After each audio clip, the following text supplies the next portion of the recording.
Hey everyone, welcome back and well, happy weekend. It's kind of hard to say that right now, you guys, because if you look over to California, it's so devastating. I was talking to Jason, we are trying to figure out what can we do aside from just donating ourselves, but I think we're going to do on Monday a hot messy topics. We're just going to donate everything that we can from the ads and all of that into the money that we raise on it to the fires. Everything helps, you guys. I know it doesn't seem that way, but it adds up really quickly.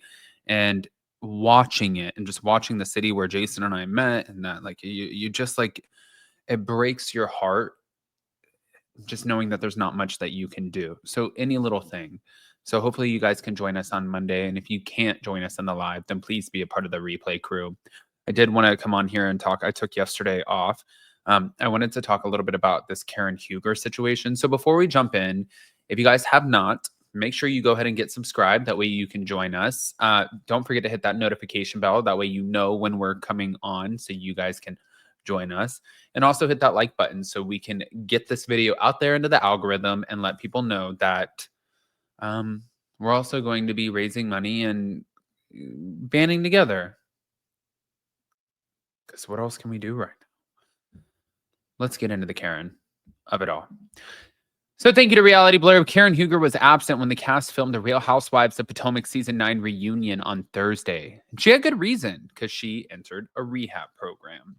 Now, before we kind of go down this rabbit hole, I do want to say a lot of people were saying that Karen Huger was fired because this is the seating chart. Mia Thornton, Dr. Wendy Osefo, and then our newbie. And then we have Giselle Bryant, Ashley Darby, and then our newbie, which seems like such a lackluster, it feels like we're missing so many people in this, but no Karen Huger. Now, this came from Christian Gray Snow, who you guys know has the podcast with Vicky, but he said Bravo confirms Karen will not film the reunion today as the sentencing for her DUI quickly approaches. My guess is she'll do a one-on-one with Andy instead. I could see that. Depending on when she gets out of rehab. So she ended up checking herself into a facility, and people thought, because normally, if you don't show up to the reunion, you get fired. It's like a breach of contract. But we've seen this before. I believe Luann didn't go to one of the reunions because she had to go to rehab. I think that this is more of a it's like your get out of jail free card with Bravo. If you're going to better yourself, they're not just going to axe you. You know what I mean? I mean, they could axe you just because they don't want you on the show and you don't work anymore. But usually they're not going to axe you for just trying to better yourself. Now, weeks after the 61-year-old was found guilty of DUI, and as a series of shocking videos were leaked of her arrest, Bravo confirmed that Karen did not join her castmates, Stacy, Giselle, Ashley, Mia, Wendy, and, well, Karen. Dropping the Real Housewives of Potomac Season 9 reunion seating chart here is what the network said in the caption, adding that there's more info coming soon. That's when Christian reposted. Yeah. Okay. Now, following the sharing of the seating chart, a number of Potomac fans weighed in, many of whom were bummed out by Karen's absence, and others who wondered if it was indicative of her potential firing. They should have waited until after her sentencing to film the reunion. She had the biggest storyline all season long. I feel duped. Another person said, no, Karen's the best part. But then, as someone else suspected that Karen couldn't take the heat, and another Instagram user said that the one-on-one interview was her best shot at damage control, her future on the show was put into question. One person said, does this mean that she's fired? However, shortly after the seating chart was released, Karen shared a statement through her rep announcing that she had entered rehab. Karen made the important decision to enter a private recovery program, so she was unable to attend the reunion taping today. She was fully supported in this choice. We stand behind Karen as she embarks on the meaningful journey, and we're proud of her for taking such a big, significant step toward her own personal growth. Now, as fans may have heard, Karen is facing up to 2 years behind bars after being found of several crimes, including negligent driving, failure to control speed to avoid a collision, and failure to notify authorities of an address change. But in regards to the guilty verdict, Karen released a statement through her attorney last month. Although we are disappointed in the jury's verdict, this is the part that kills me. We, of course, respect their decision and appreciate their time hearing our case. That's what A. Scott Bolden told People magazine. We continue to reserve Miss Huger's right to an appeal and intend to fully pursue justice on her behalf. We appreciate your support and prayers for Miss Huger and her family at this time. I think that that was the biggest mistake right there. I think just that alone and being like, listen, like it just sounded, it just looks and sounds like such bullshit. Like, what do you mean? The woman, like, we do fully anticipate fighting this. Fighting what? What can you fight? Did you guys watch the videos? If I had the video and the video was just like sitting right here next to me, then I would pull up the video and I'm going to see if I can pull it up. But it's like, you can't. What are you going to say? We all saw the same shit. She's literally wasted off of her ass. She crashed into a tree.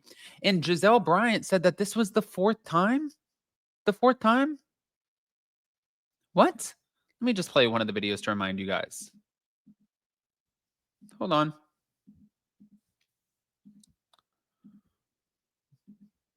Present, share screen, Instagram.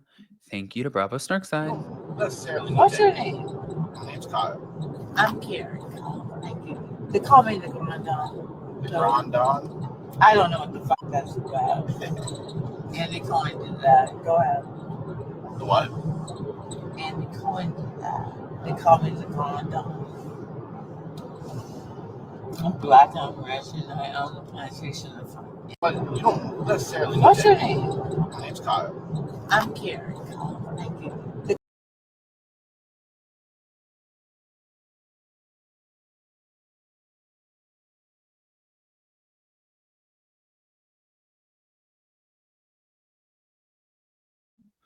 Okay, well, this just gets even worse because you can see, even in that video, you guys can see that she is absolutely obliterated. She's obliterated. And now we're trying to pretend like this is okay. Her attorney, to me personally, watching this, knowing that, I just think it's so serious. It's like 3-4 times, girl, that this has happened based off of what your castmates are saying. I know it's happened at least twice, 3-4 times where you have lucked out and you have not killed yourself. You have not killed somebody else. You have not hit a small child. You have not hit a person, a pregnant mother crossing the street. And I don't mean to be dramatic about it, but that's just the truth. It takes 2 seconds, you guys. One of my really, really good friends in high school, she was crossing the street and there was a drunk driver who came to the school to pick up their kid. She drove to the school drunk and she sped through a red light when my friend was crossing the street and she hit her and my friend went through the windshield. My friend is no longer here, but it's like, it's not a joke. And then your stupid attorney is going to go on and be like, we're going to fight for justice. No, fight for the fucking rehab. Get your shit together. Do the work. Don't let this happen again. Because if you would hit somebody, if you did hit somebody, guess who's not getting out of jail? And then rehab's not going to help. And neither is this attorney who sounds like a moron. So pop off in the comment section. If you're not subscribed, get subscribed. Don't forget to hit that notification bell and we'll see you next time. Love you guys.